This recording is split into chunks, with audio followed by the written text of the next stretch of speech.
Bonjour à tous, c'est Jérémy. Bienvenue sur DocMove.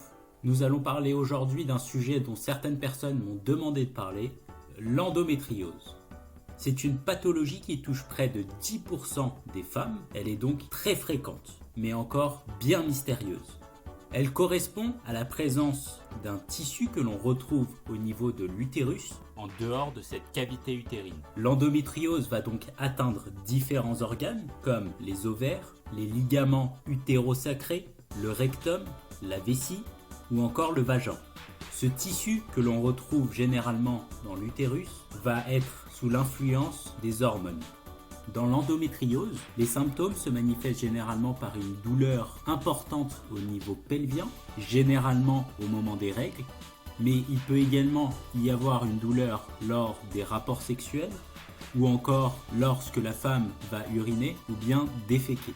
La deuxième chose, c'est que l'endométriose peut causer une infertilité.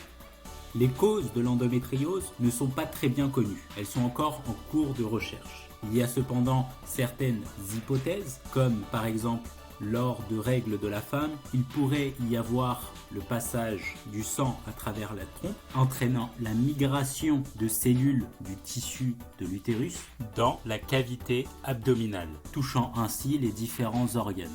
Il y a également l'hypothèse d'une cause génétique ou encore environnementale. Tout cela est encore en cours de recherche. Malheureusement, le diagnostic de l'endométriose est assez difficile.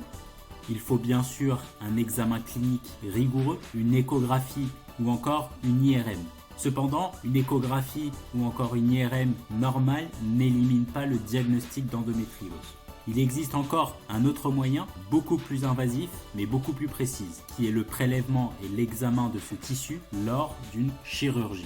Le traitement de l'endométriose est d'une part essayer de supprimer les règles via un traitement hormonal comme le traitement œstroprogestatif en continu ou bien encore un traitement progestatif afin de stopper les règles et diminuer ainsi les douleurs et stabiliser les lésions. Cependant, elle ne permet pas une élimination totale. Le deuxième traitement, qui lui permet une élimination complète dans la plupart des cas de cette pathologie, mais qui est très invasif et qui peut être très contraignant également, je parle ici de la chirurgie. Il y a bien sûr d'autres traitements qui sont en cours d'exploration, comme des ultrasons ou autres, mais qui nécessitent encore un peu de temps. L'endométriose est donc une pathologie très fréquente, mais qui est malheureusement pas très bien connue. Il existe encore pas mal de recherches à réaliser.